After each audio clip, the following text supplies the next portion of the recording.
வருஷம் கருணாகரனுங்கிற advocate deal பண்ணார். சோதனை. அதுக்கப்புறம் மதிப்புக்குரிய ஐயாதுரை சீனியர் அவர்கள் இதை மேற்கொண்டாங்க. அவரும் சோதனை. அதற்கு பிறகு இன்ஃபென்ட் தினேஷ் அவரும் சோர்ந்து போயிட்டார். அதற்கு பிறகு ஏஆர் லக்ஷ்மணன் நீதிபதி அவர்களுடைய புதல்வன் சுந்தரேசன் அவர்கள் டீல் பண்ண கோர்ட்ல அவரும் சோர்ந்து போயிட்டார்.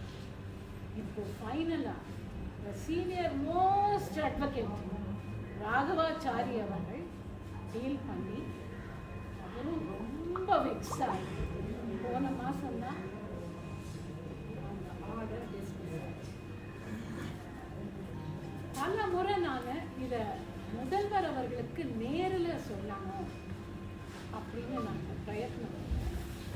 எத்தனையோ பேருக்கு ஃபோனில் பேசினேன். முதல் தடவை லைனுக்கு வருவாங்க, அப்புறம் லைன் வராது, எடுக்க மாட்டாங்க.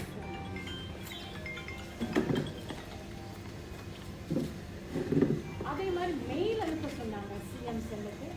பல முறை மெயில் அனுப்பிச்சேன், அதுக்கும் ரிப்ளை இல்லை.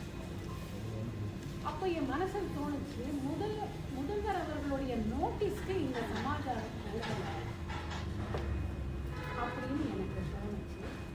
அதனால தான் இன்னைக்கு இந்த அனைவரோட மூலமாக அவருக்கு நேரில் தெரியப்படுத்துறதுக்காக நான் இன்னைக்கு உங்கள்கிட்ட நினைச்சேன். அந்த லேண்ட் இன்னும் சும்மா தான் இருக்கு. நாம் போட்ட தென்னை மரம் வளர்ந்து கிடக்கு.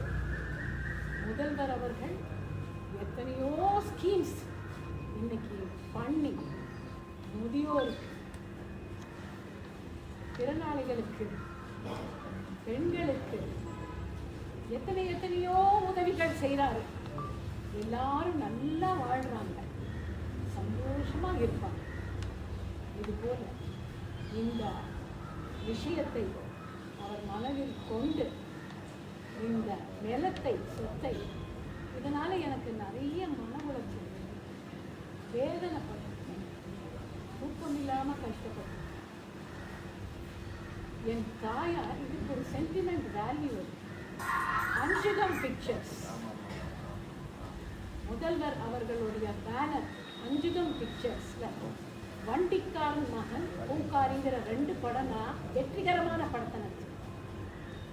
அதுல வந்த ரெமுனரேஷன் தான் என் தாயார் இந்த நிலத்தை என் பேரில் ரெஜிஸ்டர் பண்ணாங்க 1976.